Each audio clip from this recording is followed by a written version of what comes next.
भगवान श्री राम सबरी को कहते हैं, देवी मेरी जो भक्ति है वो श्रवण भक्ति ही उत्तम भक्ति है। मेरा नाम जाप कठिन है, वैराग्य करना कठिन है, कर्मयोग कठिन है, पर सबसे सरल कुछ है तो वो है श्रवण भक्ति। मेरे चरित्र का जो श्रवण करता है वो ही मेरा परम भक्त बनता है। तो पांडाल में जो लोग आ रहे हैं अपना घर छोड़कर, वो भगवान के भक्त हैं, अच्छे परम भक्त हैं। इसीलिए आपके कान जो है इस समय कल्याण करने वाले श्रवण बन गए हैं, वेद मंत्र को भद्र बन गए हैं। मैं तो आपसे प्रार्थना करूंगा, मेरी कथा कैसी लग रही है व्याख्यान नहीं पता, पर कोई भी महात्मा शास्त्री आए, आपको मौका मिले तो कथा में जरूर जाया करो। थोड़े दिन सुनो, ज्यादा सुनो, पर श्रवण भक्ति का भक्त भगवान का जरूर बनो। थोड़ा ही सही, पर भगवान का भक्त श्रवण का बनो। यहां आने के बाद में तो शांति का ठिकाना नहीं रहता है, क्योंकि मेरे सुनाने का जो तरीका है वो दुनिया से हटके है। आपको तत्काल पूरी तरह डिप्रेशन से बाहर लाने का काम मैं करता हूं प्रवचन में, क्योंकि आप तो टेंशन में ही रहते हैं। आपको तो है ही दुनिया भर की प्रॉब्लम, कैसे सुख मिले, शांति मिले, मैं उसके लिए परिश्रम करता हूं व्यासपीठ पर बैठकर।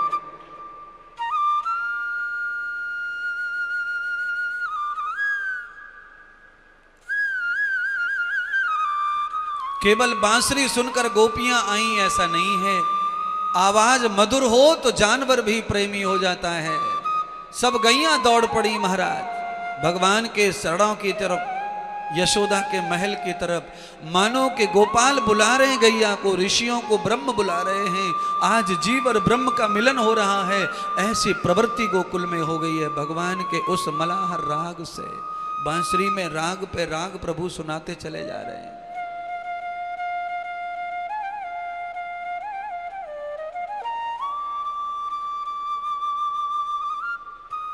गोपियों को भगवान ने मधुर दीवान से भर दिया, भक्ति से भर दिया, ज्ञान से भर दिया। अब गोपियां पूरी तरह वैरागिन हो गई हैं, न पति को जानती न बच्चों को पहचानती। ऐसा भाव गोपियों का हो गया है। अच्छा, ऐसा भाव हो जाए और घर में औरत रहे तो घर में तो झगड़े हो जाएंगे। झगड़े हो गए गोपियों के घर में। देर रात में गोपियां घर पहुंची हैं और पति चढ़ बैठे, सास चढ़ बैठी, ससुर जी चढ़ बैठे, देवरिया चढ़ बैठा। सबने चढ़ चढ़ के कहा कि कहाँ गई थी इतनी देर रात, कहाँ थी, पानी कहाँ है, सब प्यासे मरे जा रहे हैं, पानी का मटका कहाँ है, बाल्टी कहाँ है, रस्सी कहाँ है, सब कुआं में डाल के आ गए। चूल्हे में जाओ, कुआं में गिरो। कुल मिलाकर के गोपियां कह रही हैं कि भगवान सामने खड़े हों तो ये सारा संसार कुएं में चले जाए, पर हमें तो भगवान से काम है। केवल कुएं में चले जाए ये नहीं है। अब शास्त्र सुनो, ये संसार ही भवकूप है। ये संसार क्या है? भवकूप। कूप माने कुआं। ये सारा संसार ही कुआं है। आप चाहे जितना कमा लो, जितना जमा लो, सब कुएं में ही गिरेगा। 1 टका काम नहीं आएगा। जो तुमने धर्म कर लिया, दान कर लिया, सेवा कर ली, मौज कर ली, वही तुम्हारा है। बाकी कब नाक सांस बंद होगी और कब तुम्हारा ऑडिट पड़ा रह जाएगा सीए के पास, कोई नहीं जानता, कोई नहीं पूछता। यहां पर कोई न कोई आदमी ऐसा बैठा होगा जिसका दिल्ली के बीचा बीच में ऐसा प्लॉट पड़ा होगा जो 100 करोड़ का है, और उस प्लॉट के ऊपर कुत्ता आते हैं, रोजाना लेटरिन करके जाते हैं। बोलो, गधा आता है, रोजाना गोबर कर जाता है। 100 करोड़ जो है, रोज कुत्ता मूत्र है उसके ऊपर, और किसी को परवाह नहीं है। यही है बुद्धि। मैं सिखाता हूं खाली याद कराने के लिए है ये मेरी तरफ से, कि इस तरह का लालच, इस तरह की माया आप सबके साथ ही जुड़ी हुई है। उस धन का, उस प्लॉट का क्या उपयोग है? केवल दिमाग में उपयोग है कि 100 करोड़ का है। उपयोग उसका जीवन में कभी नहीं होगा। उसमें से इतना सा भी फोड़ के खाओगे तो मुंह में मिट्टी चली जाएगी। वो तो मिट्टी ही तो है प्लॉट। इतने भाई इतने की मिट्टी तुम्हारी हो गई, 100 करोड़ कीमत हो गई, इतना लेकर के कागज लेकर के घुस रहे हैं और खुश हो रहे हैं, घूम रहे हैं, हम इतने हैं, हमारा इतना है, हमारा इतना है। अरे तुम्हारा कितना है, कितना भी नहीं है, हैं? न तो लाए थे और ना ही ले जाएंगे। इसीलिए धन का प्रयोग क्या है, धन का आनंद क्या है? धन का ये आनंद है, देखो है, इनमें से 20-30 आदमी को छोड़ करके पूरे पांडाल में किसी को नहीं जानता ये सतीश। बोलो, ये सारी दुनिया, पूरा का पूरा दिल्ली बडरपुर से लेकर के फिरोजाजन कहां से आए हुए लोग हैं, हरियाणा से लेकर कहां राजस्थान, सब जगह से। ये कहां है? ये है असली सत्कर्म, असली पुण्य, जिनको जानते भी नहीं, पहचानते भी नहीं, हमारे कर्म के कारण वो हमारे यहाँ खिंचे चले आ रहे हैं। जब धन भगवान को खुश करता है तो सबको बुला बुला कर घर को मंदिर बना देता है, जीवन को तीर्थ बना देता है। ये जीवन में धन का प्रयोग है। ऐसे तो धन को तुमको जहां लगना है लगाओ, कोई नहीं पूछेगा तुम्हारे घर को, मकान को। महात्मा इंद्रदेव चले जाएंगे घर से, कौन आ रहा है तुम्हारी पायरी पर पैर पड़ने के लिए? दिन भर घर के पैर छुए जा रहे हैं सतीश बाबू। तुम्हारे घर में लोग जो है बाहर से ही माथा टेकने के लिए आ रहे हैं। बोलो, इससे पहले कोई कर्म ऐसा नहीं हुआ कि घर को माथा टेका जाए? जो भी जनता आ रही है सब घर को प्रणाम करते हैं, माथा टेकते हैं, चौखट पे माथा टेकते हैं। घर में जूता न चला जाए, पैर न चला जाए चप्पल पहन के, ये डरते हैं। क्यों? घर इस समय स्वर्ग बन चुका है, घर गृहस्थ बन चुका है, घर आश्रम बन चुका है, घर बैकुंठ बन चुका है, घर तीर्थ बन चुका है। क्यों? भागवत जी की कृपा ऐसी है, संत कृपा ऐसी है।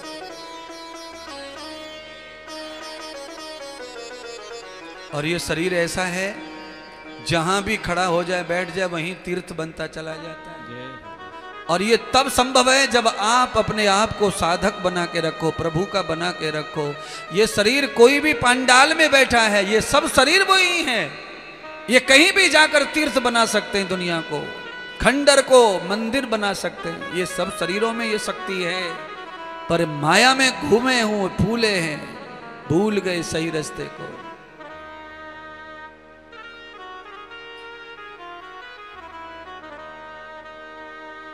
घर में कलेश कर दिया, गोपियां रो रही हैं, श्याम सुंदर और कन्हैया की बांसुरी के बगैर रह नहीं पा रही हैं, और घर के लोग जाने नहीं दे रहे हैं। अब यहाँ की नहीं, वहां की नहीं, अब तो मौत नजर आ रही है गोपियों को, अब तो मर जाना चाहिए। बंधुओं, सच बात है, जब प्रीत लग जाए परमात्मा से और भगवान का सुख न मिले तो मरने को ही मन करता है। अब मर जाना ही अच्छा है, मिलन नहीं हो रहा है तो। क्यों? सच्ची प्रीत कभी हो जाती है, बीच में कुछ रोड़े आ जाते हैं तो चारों तरफ मौत नजर आती है। फिर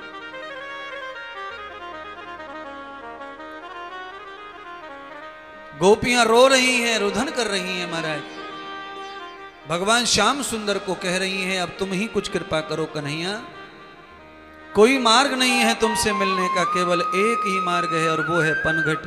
तुम ऐसा करो, रात में उठ के आ जाओ, हम पानी भरने जाएंगी जमुना जी पे, वहीं कदम की डाल पे छुप के बैठ जाइयो तुम, वहीं मिल लेंगे, तुम्हारी बांसुरी भी सुन लेंगे और हमारी नींद भी हो जाएगी, चैन भी प्राप्त हो जाएगा। भगवान ने गोपियों के सुख के लिए रात हराम कर दी, चल दिए। भगवान भक्त से प्रसन्न हो जाएं और भगवान को ये लगे कि ये सच्चा है, तो भगवान अपना सब सुख छोड़ करके, इज्जत छोड़ करके चल पड़ते महाराज। पनघट पर चले गए, जमुना तीर पर चले गए, बैठ गए, कदम की छैया बैठे हैं। गोपियां रात्रि में आई, ब्रह्म मुहूर्त में प्रभु से मिलन हुआ और मेरे परमात्मा ने फिर वहां प्रातः काल ब्रह्म मुहूर्त में सुंदर सा राग सुनाकर गोपियों को ताकत प्रदान कर दी, भोजन प्रदान कर दिया। महाराज, कई लोगों को खाना मत दो, पानी मत दो, पर कथा सुना दो, सत्संग सुना दो। कई लोग तो मेरे लिए घर में लड़ लड़ के फौरदाई कर रहे हैं, माथा फोड़ने को तैयार है। सब ले लो रोटी पानी पर टीवी बंद मत करो। कई लोग टीवी बंद कर देते हैं चिढ़ाने के लिए। ये तो भैया जिस जिसकी भावना है, जिसमें जिसको रस आ जाए उसी की आदत पड़ जाती है। कितने लाख लोग हैं ऐसी दुनिया में जो शाम को बिना कथा सुने, मेरे वचन सुने सो नहीं सकते। लाखों में हैं ऐसे दुनिया भर में। अभी हम लोग जो है इधर से उधर थोड़ा चले जाते हैं, कई देशों में जाने का मौका मिल रहा है तो वहां जाके पता चलता है कि लोग कितना प्रेम और आशिकी लोग लेके बैठे हैं अपने अंदर भगवान के लिए, भारत के वचनों के लिए, भारत के उपदेशों के लिए, भारत की संस्कृति के लिए। कैसे लोग तड़पते हैं। चले तो गए हैं वो धन के लालच में, बेचारे बस गए वहां पर वहां रहकर अब उनको ऐसा लगता है कि हमारा सब चला गया, भारत छूट गया तो सब छूट गया, ऐसा लगता है। क्यों? ये आनंद, ये पंडाल, ये डांस, ये कथा वहां नहीं है। वहां सब है, धूल नहीं है, मिट्टी नहीं है, पॉल्यूशन नहीं है, काम नहीं है, पैसा है, सब है, पर ऐसा डांस ना, कमर तोड़, ऐसी वफादारी नहीं है, ऐसे मिलके घसा घस बैठने के लिए वहां कुछ नहीं है। महात्मा ऐसे नहीं, वहां पर कुछ नहीं है, अलग दुनिया है।